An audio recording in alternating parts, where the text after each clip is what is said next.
Howdy everyone, Brands R Us here, and today we're going to be taking a look at the abandoned Toys R Us store here in Newark, Delaware.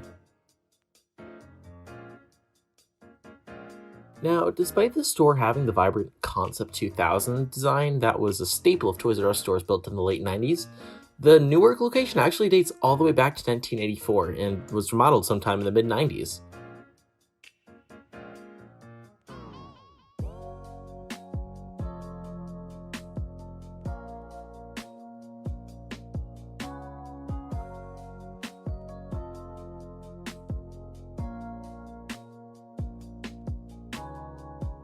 Now, taking a look inside, you could see into the checkout area, which, despite having the outside of the store modeled, still used the yellow and blue lane markers that were originally used since the 80s. Also, in the vestibule, there were a few of these poster frames on the wall, which, of course, would have had advertisements for in-store events or new products that were recently released. Of course, though, those have since been long removed. Now, I just love this old blue and pink color palette that Toys R Us used throughout the 90s. It's so definitive of the era, and it's nice to see it pop up throughout the older stores.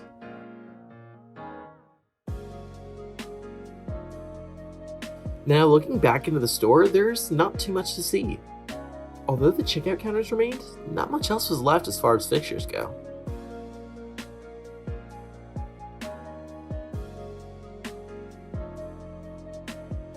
There was this new sticker on the inside doors that remained from Toys R Us, though.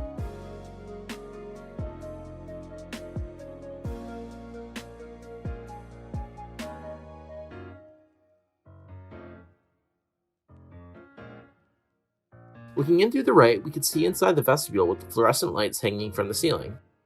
Just the way the building presents itself, in my opinion, is phenomenal, and to this day, the Toys R Us Concept 2000 stores remain amongst my favorite store designs ever.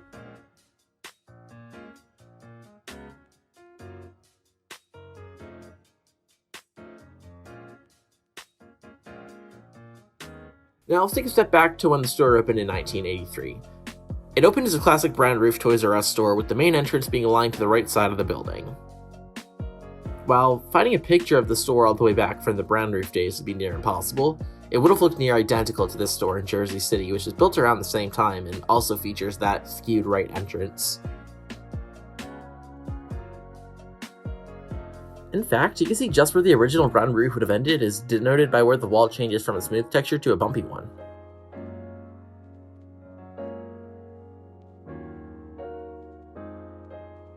And of course, facing towards the road is an older style Toys R Us sign featuring the older, starless logo. Now, I was a little puzzled to see these windows on the side. I wasn't quite sure exactly where in the store they led into. I took a look inside, which was tough through the glass, and if I had to guess, this probably would have been an employee break room. It's hard to see, but if you actually look in, there's a big number 8314 on the wall, which must have been the store's ID number.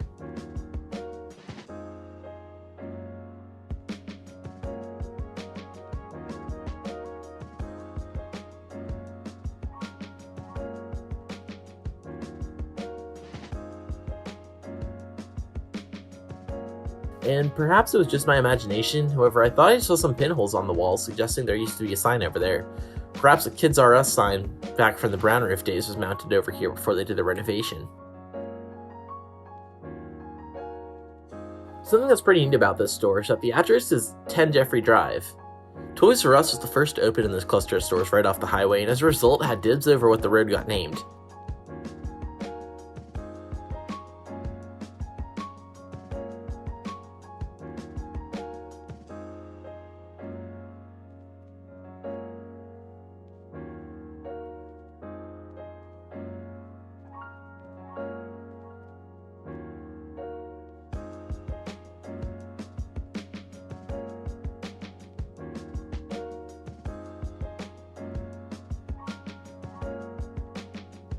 Now, heading back behind the store near the compactor, it looks like people have been using the dumpsters as dumping ground for some time.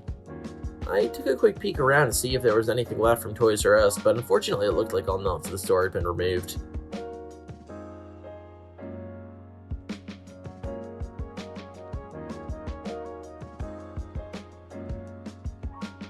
There were a few of these security tags left behind though, which was pretty neat to find.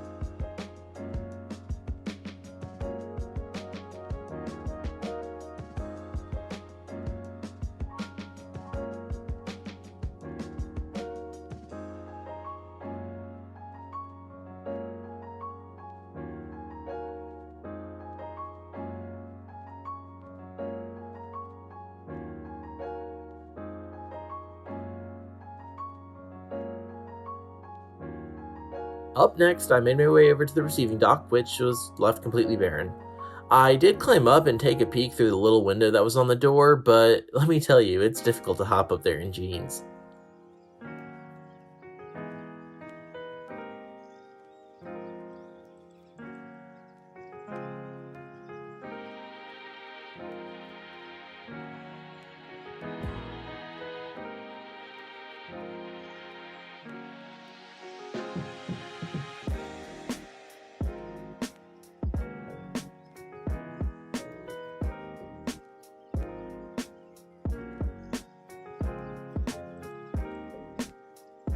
And this is probably the coolest thing left in the entire store.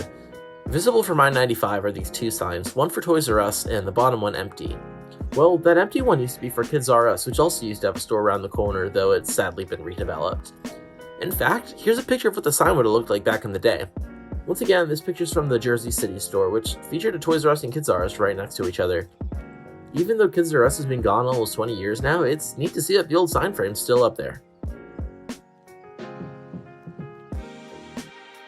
Now, on this side of the building, we have what's remaining of the customer pickup window, though there's not much to see besides the bell, which no longer works. Up top is the frame for the customer pickup sign, though it was removed sometime after the store was closed. Now, let me fast forward a little bit just since my camera's out of focus and there's not really too much to see. And up here seems to be some kind of emergency exit door. If you look closely, you can actually see that there remain some stickers that read customer pickup, implying that at one point maybe this used to be the pickup door. Either that or somebody tried to label the door and put the decals on the wrong one, so they put that next door sign up to avoid any confusion. Who knows?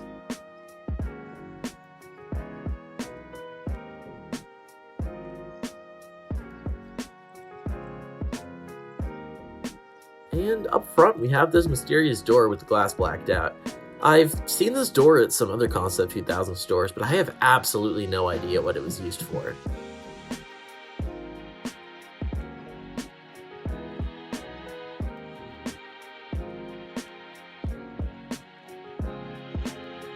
And with that being said, that's going to wrap up today's episode. Toys R Us's Concept 2000 design is an absolutely stunning masterpiece of retail architecture, and it's such a shame that these buildings are fated just to sit vacant until someone else moves in. Anyways, for now, I'm Brian R Us, and I hope you enjoyed this video. I'll catch you guys next time. Thanks for watching.